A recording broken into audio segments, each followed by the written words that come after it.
తాకట్లో ఉన్న మీ బంగారాన్ని విడిపించి ఆ రోజు ఆన్లైన్ రేటుకి కొంటాం. Sharma gold company. హలో నమస్తే, వెల్కమ్ టు సుమన్ టీవీ. వినూత్న ఆలోచనలతో సరికొత్త ఆవిష్కరణలకు రూపమిస్తే ఎలా ఉంటుందో తెలుసా? సో ఒక యంగ్స్టార్ తయారు చేసిన రథాన్ని చూసి ప్రతి ఒక్కరు కూడా ఆశ్చర్యానికి గురవుతున్నారు. ఆశ్చర్యం ఏంటి, రీసెంట్గా డిప్యూటీ సీఎం పవన్ కళ్యాణ్ గారు కూడా తాను ఆవిష్కరించిన రథంపై స్వారీ చేస్తూ బహో అన్నారు.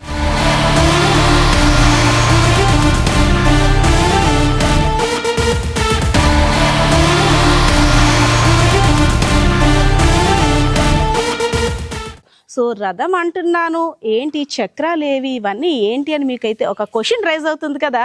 సో మీ క్వశ్చన్కి అయితే నేను ఆన్సర్ తెలిపేందుకైతే వచ్చేసాను. విజయనగరం జిల్లా బొబ్బిలి నియోజకవర్గం కొత్తవలస గ్రామం, అంటే పూనివలస పంచాయతీ కొత్తవలస గ్రామం. ఇదంతా కూడా విలేజ్ అట్మాస్ఫియర్. ఒక యంగ్స్టార్ హీరో అయిపోయాడు. కొద్ది రోజుల్లోనే తన గురించి అంతా కూడా సెర్చ్ చేస్తున్నారు. ఆ హీరోని అయితే నేను ఇప్పుడు పరిచయం చేయబోతున్నాను. రండి, హీరో గురించి చాలా విషయాలు తెలుసుకోవాలి.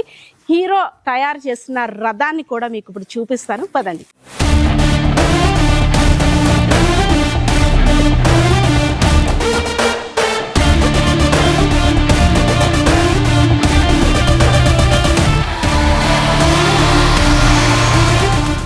మనం ఈ ఏరియాలోకి ఎంటర్ అవ్వడానికి అసలు ఎంత స్ట్రగుల్ అయ్యామంటే, సరైన రోడ్స్ లేవు, ఏమీ లేవు. కానీ ఇలాంటి మారుమూల ప్రాంతాల్లో ఇలాంటి యంగ్స్టర్స్ని గుర్తించడం మామూలు విషయం కాదు. సో ఇలాంటి యంగ్స్టర్స్, అంటే ఇలాంటి మారుమూల ప్రాంతాల్లో ఎంతమంది ఇంకా ఉన్నారో, ఎంతమంది ఇంకా చరిత్రను తిరగ రాస్తారో కూడా చూడాలి. సో హాయ్ అమ్మ, నమస్తే. సిద్ధు వాళ్ళ ఇల్లు ఇదేనా? మీరు సిద్ధు పిన్ని, ఓకే. సిద్ధు ఉన్నాడా లోపల? ఎస్. సిద్ధుని చూడడానికి, అంటే హీరో అనేసరికి చాలామంది ఎక్స్పెక్ట్ చేస్తారు ఏ మూవీలో యాక్ట్ చేశాడు, లేదంటే క్రికెటరా, లేదంటే స్పోర్ట్సా, ఏంటి హీరో అంటున్నాం. కానీ నిజంగా ఒక యంగ్ హీరో అనమాట. ఒక 2 రోజులుగా. హాయ్ సిద్ధు. హాయ్, ఎలా ఉన్నా? బాగున్నా. First of all congratulations. Thank you. ఏంటి ఒక్క రోజులోనే ఒక పెద్ద స్టార్ హీరో అయిపోయావు. నాకు తెలిసి ఎలా అనిపిస్తుంది? చాలా మాట్లాడాలి. ఫస్ట్ ఆఫ్ ఆల్ మనం కూర్చుందాం. సిద్ధు గురించి మాట్లాడుకున్న వాళ్ళ పేరెంట్స్ కూడా ఇద్దరు వలస కార్మికులు, అంటే వేరే ప్రాంతానికి వెళ్ళి వర్క్ చేసుకుంటూ పిల్లల్ని వీళ్ళ దగ్గర ఉంచారు. వాళ్ళ పిన్ని అండ్ వాళ్ళ అమ్మమ్మ, అంటే వరుసకి పిన్ని అమ్మమ్మే, కానీ అమ్మ కన్నా ఎక్కువగా చూసుకుంటున్నారు. అంటే ఎంత ధైర్యంతో ఆమె వదిలి ఇద్దరు పిల్లల్ని కూడా, ఒక అమ్మాయిని అబ్బాయిని, ఇద్దరు పిల్లలు కూడా వదిలి వెళ్ళారంటే మనం అర్థం చేసుకోవచ్చు. అమ్మ మీరు పిన్ని, మీరు అమ్మమ్మ, అవునా? మీ మనవడి గురించి ఇప్పుడు అందరూ మాట్లాడుకుంటున్నారు. హీరో అయిపోయాడు అంటే, మనం హీరో అనగానే ఏ డాన్స్లో లేదంటే ఒక సినిమాలో కాదు, అవునా? ఒక రథాన్ని మీరు చూసారా? రథాన్ని మీరు ఎక్కారా? రథం మీద ఎక్కించలేదా? అయితే 2-3 రోజుల్లో ఎక్కుతారనమాట. సో మీకు భయమా? అంత మనవాడు, గట్స్ ఉన్న మనవాడు దగ్గర ఇంకా భయమా? అసలు గాలి తీసేసారు. మాకైతే మాత్రం భయమా? భయానికి అడ్రస్ లేకుండా చేస్తాడేమో మనోడు, అవునా? కాదు, ఇక్కడ నుండి డిప్యూటీ సీఎం పవన్ కళ్యాణ్ గారి దగ్గరికి వెళ్ళి, అది కూడా నాట్ ఓన్లీ అక్కడ, ఇంకా అందరూ కూడా మీ సిద్ధు అంటే కదా, ఏదో తయారు చేసేటంటే కదా, అక్కడికి వెళ్ళాడంటే కదా, మీ సిద్ధు గురించి పేపర్లో వచ్చింది, టీవీలో వచ్చింది అంటుంటారు కదా. సో ఎలా అనిపిస్తుంది మీకు? అమ్మమ్మ అంటే అమ్మ కన్నా ఎక్కువ మీ దగ్గరే చిన్నప్పటి నుండి మీకు ఎంగు పట్టుకొని తిరిగి ఉంటాడు, అవునా? ఇప్పుడు కూడా ఆ ప్రేమ అలానే ఉంటుంది. మీ దగ్గరే ఉంటానంట, అంత అలవాటు, మీరు అంత బాగా చూసుకుంటారు, అవునా? సెలవులప్పుడు వెళ్ళలేదు. ఏమనిపిస్తుంది మీ మనవని చూస్తుంటే? ఏమనిపించదు, మా బాబు చదివించడం అంటే చదవలేదు, మరి నేను కొంచెం చదివించుకుందామని దృష్టి. అంతే. పిన్ని గారు, మీకండి పిల్లలు? మా సిద్ధు అంటే నాకు చాలా ఇష్టం. మా సిద్ధు అలాగా అంత ప్రయోజకుడు అవడం నాకు ఆనందంగా ఉంది. నాకు తెలుస్తుంది మీ కళ్ళల్లో ఆనందం. అంటే మీ కడుపును పుట్టకపోయినా అంతకన్నా ఎక్కువగా మీరు సాకుతున్నారు, వాళ్ళ అమ్మ కన్నా ఎక్కువగా. నేను రాగానంటే మీ ఆనందం చూస్తాను. వాళ్ళ అమ్మగారు ఉన్న అంత హ్యాపీగా ఫీల్ అవ్వరేమో, మీ యాంగ్జైటీ, మీ టెన్షన్. నేను సో ఎలా అనిపించింది? సిద్ధు వెళ్తున్నాడు కదా, ఎక్కడికి వెళ్తున్నావు నాన్న, ఏం చేస్తున్నావు, ఏంట్రా ఇదంతాను అనేసి అడుగుతుంటారా? చెప్తుంటాడు. అక్కడికి వెళ్ళొచ్చిన తర్వాత ఒక ప్రాజెక్ట్ ఏదో డీటెయిల్ చేయడానికి, ఎక్స్ప్లెయిన్ చేయడానికి వెళ్తుంటుంటారు బయట ఊరు. వెళ్ళొచ్చిన తర్వాత అక్కడ జరిగిందంతా షేర్ చేసుకుంటారు. చెప్పి ఏవి విషయం తెచ్చిన చెప్పినా తెచ్చి ఇంట్లో పెట్టి అమ్మ ఇది జాగ్రత్త, ఇది నాకు ఇంపార్టెంట్ అయిన విషయం, నాకు ఇంపార్టెంట్ అయినవి ఇవి అయితే మాత్రం పోగొట్టడానికి లేదు అని అన్ని తెచ్చి ఇంట్లో పెట్టి జాగ్రత్త కొంచెం అని చెప్తారు. అయితే మీ అబ్బాయి అక్కడికి అంటే అమరావతి అక్కడికి వెళ్ళి డిప్యూటీ సీఎం పవన్ కళ్యాణ్ గారి దగ్గరికి వెళ్ళి తన రథాన్ని చూపించి ఇంత ఫేమస్ అయ్యాడు. మీకు ఏమనిపించింది చూస్తే? వీడియోస్ చూపించాడా అక్కడ? చూపించాడు. అంటే పవన్ కళ్యాణ్ గారిని చూడాలంటే ఎక్కడి నుండో చూసి అబ్బా అని మనం ఫీల్ అయిపోతాం. అలాంటిది మన అబ్బాయి అక్కడికి వెళ్ళాడు. చాలా గొప్పగా గర్వంగా ఉంటది కదా. ఉంది, చాలా హ్యాపీగా ఉంది, చాలా ఆనందంగా ఉంది. అయితే బాబు వెళ్ళేటప్పుడు మనం చెప్తాం, నాన్న అక్కడికి వెళ్తున్నావు కదా, పలానా దగ్గర మన ఊర్లో ఒక సమస్య ఉంది కదరా, దాని గురించి చెప్పరా అన్నారా? ఏం చెప్పారు మీ ఊరు గురించి? మన ఊరు గురించి మన కనీసం దేనికి ఒక చదువుకోవడానికి కూడా వెళ్ళడానికి కూడా అంత ఇబ్బందుల్లో వెళ్తారు పెద్దమని. ఇక్కడ నుండి ఇంకా మరో పక్క ఊరు వెళ్ళాలి చదువుకోవడానికి. ఒక వర్షం పడినా వెళ్ళలేరు, ఒక ప్రతి దానికి ఇబ్బందులే.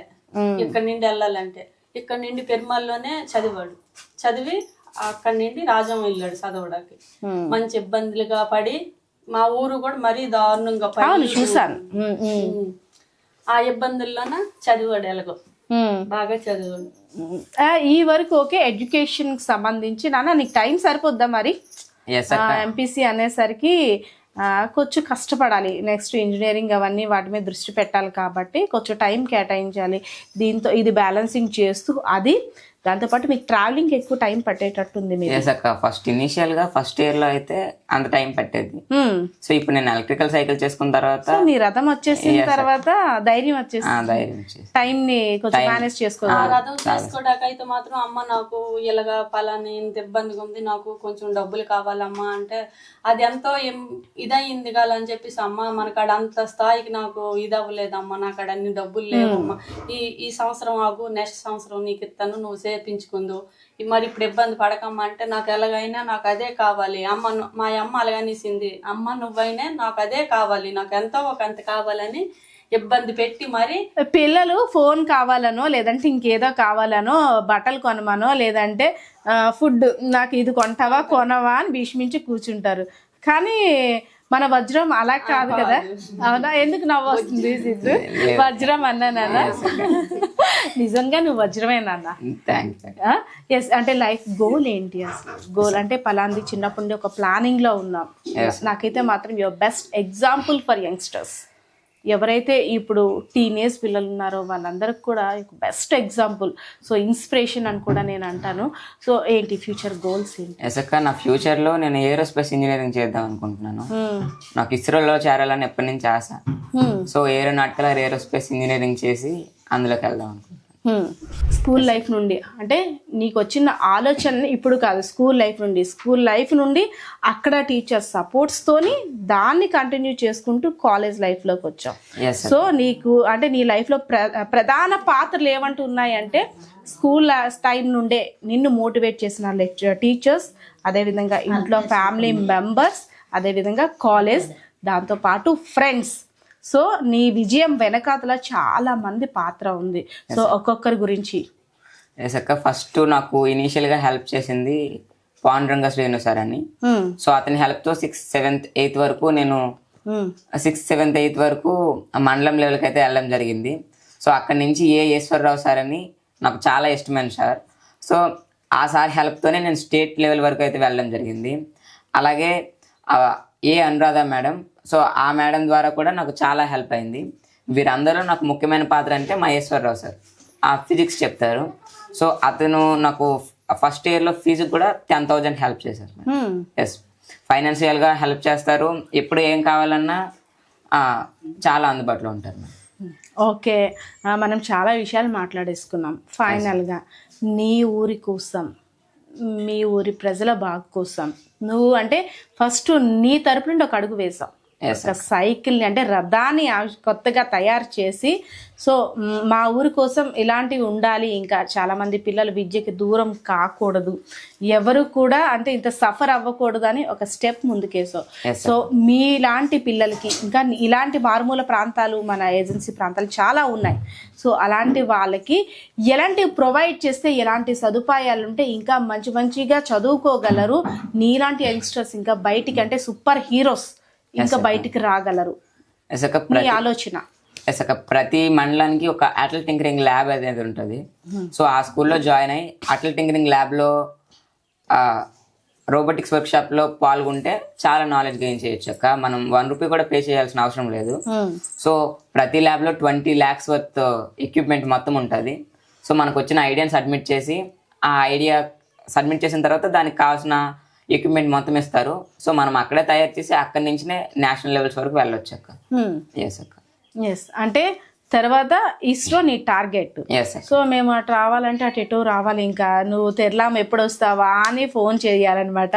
సో ఆ తర్వాత ఫ్యూచర్లో సో ఇంకా నీ గురించి అంటే ఏమైనా స్పెషల్ థ్యాంక్స్ ఎవరికైనా చెప్పాలనుకుంటున్నావా? లేదు ఇంకో ప్రాజెక్ట్ విషయంలో నాకు ఇంకా హెల్ప్ చేసినట్టయితే నేను ఇంకో మంచి ప్రాజెక్ట్తో ముందుకు రాబోతున్నానని వ్యూయర్స్ కానీ నీలాంటి యంగ్స్టర్స్ కానీ ఇంకా అంటే నిన్ను చూసి చాలామంది ఇన్స్పైర్ అయ్యి నేను కూడా ఏదో ఒకటి తయారు చేయాలని బుడిబుడి అడుగులతో స్టార్ట్ చేస్తారు, వాళ్ళకి ఏం చెప్పాలనుకుంటున్నాం? ఎస్ అక్క, నా లైఫ్లో థ్యాంక్స్ చెప్పాలంటే మా ఫ్రెండ్ రాజేష్కి చెప్పాలి. ఎందుకంటే అందరూ హెల్ప్ చేయిన తర్వాత ఆ అబ్బాయి నాతో స్టాండ్ అయ్యి ఈ సైకిల్ అయితే చేయడం జరిగింది. అండ్ నా ఫ్యూచర్లో కూడా ఇప్పుడు నేషనల్స్కి అయితే వెళ్తున్నాను. సో ఆ నేషనల్స్లో నా ప్రాజెక్ట్ ఏంటంటే ఒక సెల్ఫ్ బ్యాలెన్సింగ్ వెహికల్. అంటే most of the accidents collision జరిగితే కదక్క జరుగుతాయి. సో ఒక బైక్నే స్మార్ట్ బైక్గా మారుస్తాం అక్క. అంటే ఒక ఎలక్ట్రిక్ వెహికల్ని ఒక స్మార్ట్ ఎలక్ట్రిక్ వెహికల్గా మారుస్తాము. సో అందులో ఏంటంటే మనం డ్రైవ్ చేయకుండా ఆ వెహికల్స్ అయితే డ్రైవ్ అవుతాయి అక్క. అలాగే ఆటోమేటిక్ బ్రేకింగ్ ఉంటుంది. అలాగే అందులో బ్యాటరీ కాకుండా డైమో అనే ప్రిన్సిపల్ ద్వారా అండ్ గ్రైస్కోపిక్ అనే టెక్నాలజీ ద్వారా మేమైతే ఇన్ఫినిటీ రేంజ్ అక్క. అంటే ఇన్ కేస్ ఆఫ్ జనరేటర్లో ఏదైనా పోయేంత వరకు అది పనిచేస్తూనే ఉంటుంది. అంటే అసలు మనం ఛార్జింగ్ పెట్టవసరం లేదు. సో దీనికోసం నేను ఇన్వెస్టర్స్ని చూస్తున్నాను. ఆల్రెడీ ఆ GMRIT ల్యాబ్లో ఈ ప్రాజెక్ట్ అయితే చేస్తున్నాము. ఇంకొక 5-6 daysలో కంప్లీట్ అవుద్ది. దీన్నే నేషనల్స్ పట్టుకొని వెళ్తాము. సో ఎవరైనా ఇన్వెస్టర్స్ ఇంట్రెస్ట్ ఉంటే కాంటాక్ట్ అవ్వచ్చు. ఒకసారి కెమెరామెన్ శివ గారు నా వెనక ప్యాన్ చేయండి, ఒకసారి చూపించండి. వీళ్ళంతా కూడా సరదాగా సిద్ధుని చూడటానికి తన ఇంటర్వ్యూ చూడటానికి చాలా కుతూహలంగా చూస్తున్నారు, చాలా ఇంట్రెస్టింగ్గా. ఎందుకంటే నేను అన్నాను కదా ఒక మారుమూల విలేజ్, ఈ అబ్బాయిని అంటే కలవడానికి రావడానికి కూడా సరైన ప్రాపర్ వే కూడా సరిగ్గా లేదు. చాలా ఇబ్బంది ఏంటమ్మా చదువులు కూడా చదవడానికి చాలా ఇబ్బంది. వర్షం పడ్డదంటే పిల్లలు మొత్తం ఇంటి దగ్గర ఉండిపోతారు. నడ్డానికి కూడా బాగోదు, నడ్డానికి కూడా బాగోదు. తోటలు మరీ భయంగా ఉంటది. వర్షం పడ్డదంటే ఆ రోజు స్కూల్ సెలవులు. ట్రాన్స్పోర్టేషన్ ఫెసిలిటీస్ ఏమి ఉండవు అక్క. ఇక్కడ నుంచి ఒక 5 kilometers రేడియస్ వరకు.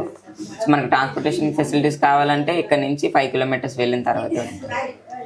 సో ఇక్కడ మన సిద్ధుతోని మనం ఇంటరాక్ట్ అయిన తర్వాత తను కొత్తగా రూపొందించిన రథం ఒకటైతే సమస్యలు, తనలా చాలామంది ఊర్లో సమస్యలు పడకూడదు, వర్షం పడితే చదువుకి వెళ్ళలేము, ఈ చీకటి పడితే ముఖ్యంగా ఆడపిల్లలు లోపలికి రాలేరు, బయటికి వెళ్ళలేరు, ట్రాన్స్పోర్ట్ ఫెసిలిటీస్ అంటే ఇలాంటి ఎంతమంది సిద్ధులు సఫర్ అవుతున్నారో మనం ఆలోచించవచ్చు. సిద్ధు అంటే ముందు నుండి కూడా ఫిజిక్స్ సబ్జెక్ట్లో తను వెన్నంటూ ఉంటూ నువ్వు ఏదో ఒకటి సాధిస్తావు, సాధించగలవు అంటూ తనకి ఒక ధైర్యాన్ని ఇచ్చిన ఒక స్పెషల్ టీచర్ అంట. సిద్ధు రాగానే ఫస్ట్ నాన్న ఇంత రేంజ్కి ఎలా వచ్చావు అసలు, అంటే ఇక్కడ నుండి అక్కడికి నువ్వు ఎలా క్లిక్ అవ్వగలిగావు అంటే ఆ టీచర్ పేరు చెప్పారు. సిద్ధు నీ నోటితోటి అంటే ఆ మేడం ఆనందాన్ని చూడాలి నీ మాటల్లో. ఎస్ మేడం, మా నాగమల్లేశ్వరి మేడం బయాలజీ చెప్తారు. ఓకే. సో ఆ మేడమే నన్ను mandal level, district level, even state లెవెల్కి కూడా ఆ మేడమే నాతో స్టాండ్ అయితే తీసుకెళ్లారు. ఎస్ మేడం, ఆ మేడంకి స్పెషల్ థ్యాంక్స్ చెప్పాలనుకుంటున్నాను. సిద్ధు వాళ్ళ ఏరియా పీపుల్ అంతా కూడా చూడండి, స్టూడెంట్స్ అంతా కూడా సిద్ధుని తను చేసిన తన దగ్గర నుండి వచ్చిన టాలెంట్ని తను ఇన్వెన్షన్ చేసిన రథాన్ని చూసి వీళ్ళంతా కూడా మా ఊరి సిద్ధు అక్కడికి వెళ్ళి డిప్యూటీ సీఎం గారి చేతుల మీదుగా ప్రశంసలు అందుకోవడమే కాదు, తను తయారు చేసిన రథం మీద కూడా డిప్యూటీ సీఎం విహారం చేశారు. సో మా సిద్ధుని ఇన్స్పిరేషన్గా తీసుకొని మేము కూడా ముందుకు వస్తాం, మేము కూడా సరికొత్త ఆలోచనలు ఆవిష్కరిస్తామంటూ ఉన్నారు. సో వీళ్ళతో ఒకసారి మాట్లాడదాం. హాయ్, మీరంతా ఏ ఊరు? అమ్మో, చాలా స్ట్రాంగ్ ఎనర్జెటిక్ గా ఉన్నారు. ఏంటి సిద్ధు అసలు ఏం చేశాడు, అక్కడ వరకు వెళ్ళాడు ఏంటి?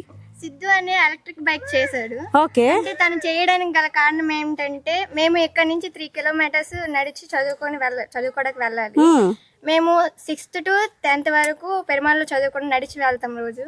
మేము అక్కడికి వెళ్ళినా నడుచుకుని వెళ్ళడం వల్ల మాకు చాలా టైం పట్టేసి అటెండెన్స్ కూడా అందేవాళ్ళం కాదు, క్లాసెస్ కూడా చాలా మిస్ అయ్యేవాళ్ళం. టీచర్స్ తిట్టేవారు, పనిష్మెంట్ కూడా ఇచ్చేవారు. కానీ కొన్ని రోజులకి మా పరిస్థితి తెలిసి టీచర్స్ కూడా ఏమనేవారు కాదు. ఇప్పుడు సిద్ధు అనే కాలేజ్కి GCSలో చదువుతున్నాడు. తను ఇక్కడి నుంచి నడుచుకొని మళ్ళీ బస్ మీద వెళ్ళాలని అంటే చాలా కష్టంగా ఉండేది. తన క్లాసెస్ కూడా మిస్ అయ్యేవాడు. తను ఫస్ట్ నుంచి 6th to 10th వరకు చాలా ప్రాజెక్ట్స్ చేసి స్టేట్ లెవెల్ వరకు వెళ్ళాడు. ఆ ఆలోచనతో ఈ ఎలక్ట్రిక్ బైక్ అనేది తయారు చేశాడు. తను ఇలా ఎలక్ట్రిక్ బైక్ చేసి తను ఎంతవరకు పవన్ కళ్యాణ్ వరకు వెళ్తారని అనుకోలేదు. ఇప్పుడు చాలా హ్యాపీగా ఉంది. I proud of you my brother Siddhu. Siddhu ప్రతిభని తన వాక్ చాతుర్యంతో ఎంత బాగా చెప్పింది కదా, తను నిజంగా అంటే చాలా ప్రౌడ్గా చెప్తుంది. సో అంటే సిద్ధు అక్కడ వరకు వెళ్ళాడు కదా, మన ఊరు అబ్బాయి మీకు ఎలా అనిపిస్తుంది? మనం ఎప్పుడు వెళ్తాం, మనం ఎప్పుడు కొత్త కొత్త ఆవిష్కరణలు చేస్తా, ఎప్పుడు వెళ్తాం అనిపించిందా? మీకు కూడా అనిపించిందా? ఏమనిపించింది? ఇలాంటివి ఎన్నెన్నో చేయాలి అని అనిపించింది. ఎవరు చేయాలి? మన అన్నయ్యతో పాటు మనం కూడా. అవునా? సో అంటే మీరంతా రోజు స్కూల్కి వెళ్తున్నారు కదా, ఇది ఏ ఊరు అన్నారు? జే కొత్త వలస, తెర్లా మండలం. ఓకే, సో ఇక్కడ మెయిన్ ప్రాబ్లం ఏంటి అసలు? ఎందుకు సిద్ధు ఇదంతా కనిపెట్టాల్సిన అవసరం ఏమొచ్చింది? అంటే మాదొక మారుమూల గ్రామం అనమాట. ఎవరికి తెలియదు, మాకు ఇక్కడ ఎలాంటి ఫెసిలిటీస్ లేవు. స్కూల్కి వెళ్ళి చదువుకునే స్కూల్ ఫెసిలిటీ కూడా లేదు. ఓన్లీ ఇక్కడ ఎలిమెంటరీ స్కూల్ వరకే ఉంది. దానివల్ల మనం వేరే ఊరు వెళ్ళి చదువుకొని మళ్ళీ సాయంత్రం వచ్చేసరికి చీకటి పడుతుంది. అదే ఆడవరకు అయితే ఇంకా కష్టంగా ఉంటుంది. దాని ఆలోచన మీద సిద్ధు అని ఇలా తయారు చేశాడు. ఇలాంటి సిద్ధు అని ఇంకెన్నో చేయాలని కోరుకుంటున్నాం. ఇంకా మేము సిద్ధాన్ని ఇన్స్పిరేషన్గా చేసుకున్నాం. మీరు ఒకటి అడగొచ్చు, మీరు కూడా ఇలాంటివి చేయాలని లేదా అని. అందరూ ఇలాంటివి చేస్తే సిద్ధు అనే స్పెషల్ ఏముంటుంది? అవునా? అంటే సిద్ధు అనే చేసిన దానికన్నా మించి మనం చేయాలని మనలో ఆశ ఉండడం తప్పు. చేస్తే ఎలా ఉంటుంది, ఒక్కొక్కరిలో ఒక్కొక్కటి ఉంటుంది. అవును, సిద్ధు అనే ఊర్లో ఈ ప్రాబ్లం ఉంది కాబట్టి ఇంకో ప్రాబ్లం ఏదో ఉండే ఉంటుంది గురించి అందరూ డిస్కస్ చేయొచ్చు. మన ఊరు గురించి ఏదైనా చేయాలని ఆలోచన. ఓకే, మీ సిద్ధు అన్నికి ఏం చెప్తారు? మీరంతా కూడా ఎలా అప్రిషియేట్ చేస్తారు? సిద్ధు అన్నికి ఫస్ట్ ఆఫ్ ఆల్ కంగ్రాచులేషన్స్ చెప్తారు. ఎందుకంటే ఇంకా మరెన్నో ఇలాంటి ప్రాజెక్ట్స్ చేసి మన ఊరిని ఇంకా పైకి తీసుకెళ్తారని అందరికీ తెలియజేస్తారని కోరుకుంటున్నాను.